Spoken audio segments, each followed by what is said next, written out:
There's a very exciting and growing conversation about inclusivity and diversity in the workplace and also in society with people who are not just different gender, different sexual orientation or races, but people who are actually neurodivergent.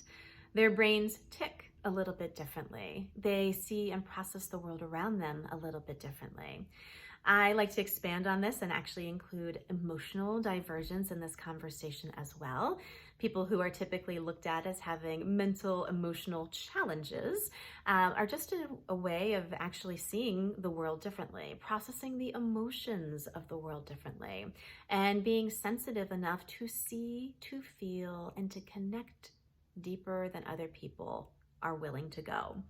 What value these individuals have to bring to society, to companies, and to organizations is massive. And while I am enthusiastic about this growing conversation of acceptance and finally allowing these people into the room, I don't think it's enough. I feel like these individuals need to be given a seat at the table and given a voice in the conversation. Then and only then can we actually be an innovative and inclusive society. Well, who am I to make this claim? I have been working with neurodivergence for many, many years as a medical speech pathologist, typical neurodivergence with developmental disorders and autism spectrum disorders, also with acquired injuries, people with brain injuries and strokes that were young enough to re-enter the workforce. And to rehabilitate these folks to a degree where they were able to not see the cap on their potential, the limitation, but to see the possibilities if they were able to go about their job differently. If the company was willing, if society was willing to just meet them halfway, how both sides could be malleable for a win-win scenario. And growing up myself with a bipolar disorder, I fit into the emotional divergent category. I grew up in a way, and I started my professional career in a way where I wasn't met halfway at all. No one extended an arm. I had to be very, very clever with how I presented myself, how I reacted to the environment, and constantly kind of tapped down on what I saw, making sure that it matched what other people saw. Being able to wear the mask of normality is something I am like A+ perfect at. It's been a lifelong journey for myself, and what I walk other neurodivergent individuals through is being able to have that mask when needed, but also not give up their own unique abilities, capabilities, and viewpoints along the way. It is a phrase I like to call looking normal while thinking wild, being able to blend into the company so that you can be a contribution and shine your brilliance and also not lose yourself in the process, and also not go so far into your wild side that no one gets you and you're not really a contribution there. There is a sweet spot to dance in this, and it is something I love to bring not only to the individuals I work with, but also to companies and organizations. How do you pull on the current talent you have? How do you go out and acquire new talent that may have more of a creative edge about them?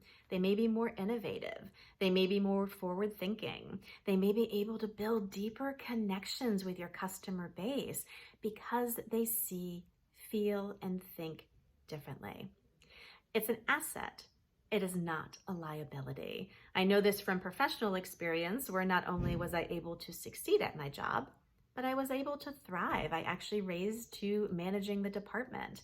And it wasn't through the mask of normal. It was when I was able to look normal and think wild and lean into my natural tendencies where I really began to shine.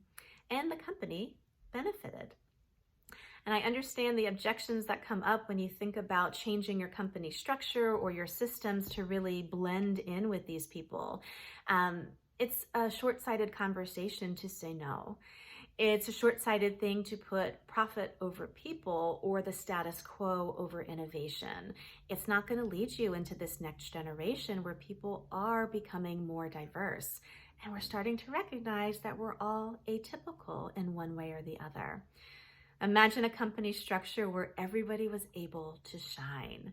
Imagine your organization opening up the doors to say, these are your job responsibilities, but it's okay if you have the bandwidth to go about it a bit differently than your colleagues.